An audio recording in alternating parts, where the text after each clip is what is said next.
Which brings us to our first pit stop. Gripping the nation in 1983, a love story that had 24 million of us on the edge of our seats. Hey up, did you enjoy your meal then? No, it was awful. We first saw Ken work his intellectual magic on our young and innocent Specsavers beauty Deirdre in 1979.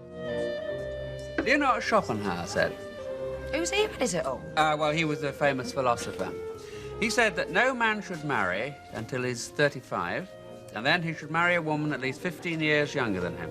Whatever for? Well, amongst other things, they will both begin to lose their sexual urge at about the same time. Hey, what are you getting at? Don't pretend you didn't know what Schopenhauer meant, Deirdre. You've got yourself a deal.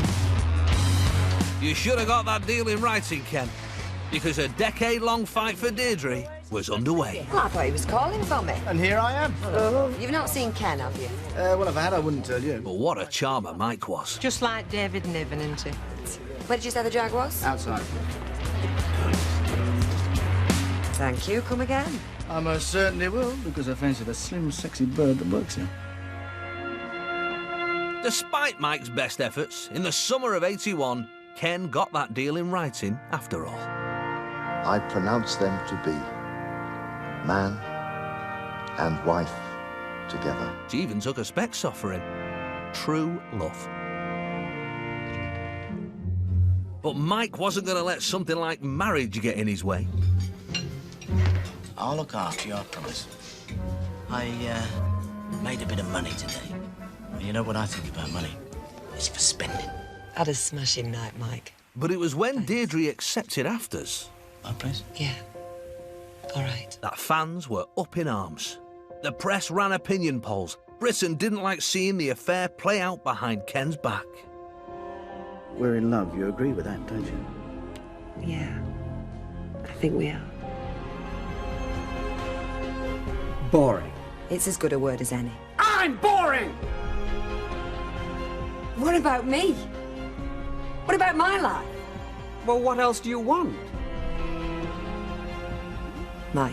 Audiences were glued to the screen to see how Ken would react. I'm warning you, get out of this house. You go!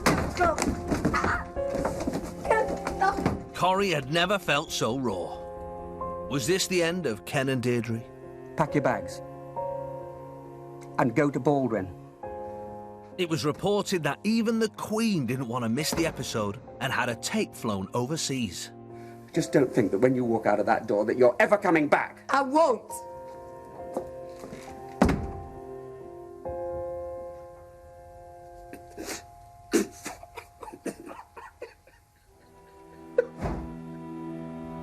But then,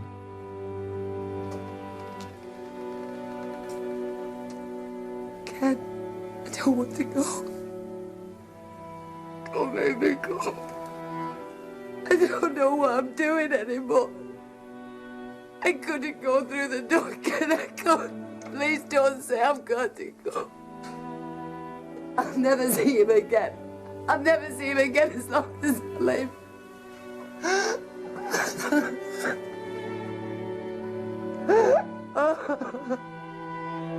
He said that you're staying here and you don't want to see me again. I'm sorry, Mike. But you can't be. I'm sorry. All I right, know that's you- enough. Okay, you've heard what you wanted to hear, all right? So in future, just stay away. Ken had won. And whilst the rivalry between Ken and Mike persisted for another 20 years, We started everything. That was the last night. and despite a divorce in 1990, Ken has always been the only one for Deirdre. Will you make me the happiest man in the world by becoming my wife?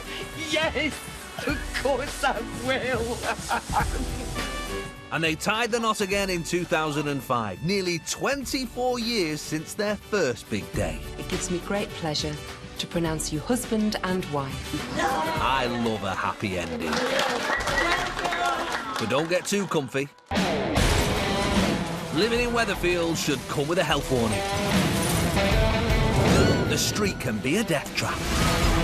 From fireballs and explosions to car crashes.